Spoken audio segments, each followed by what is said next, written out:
When writing a lowercase letter in cursive style, always start at the bottom line.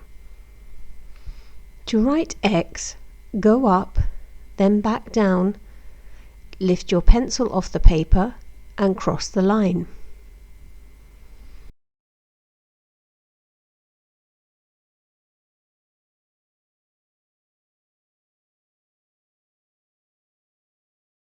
Let's see how it looks in a word. X-ray is written like this. Because X-ray contains a hyphen, the X is not joined to the rest of the word.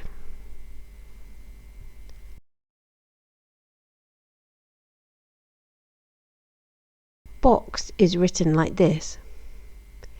The X is joined from the top to the O. This is because O is a letter that ends at the top. Capital letters always start at the top.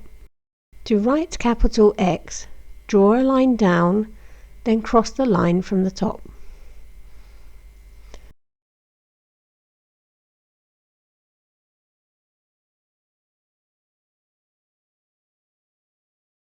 The word X-ray with a capital X is written like this. Capital letters never join with the rest of the word.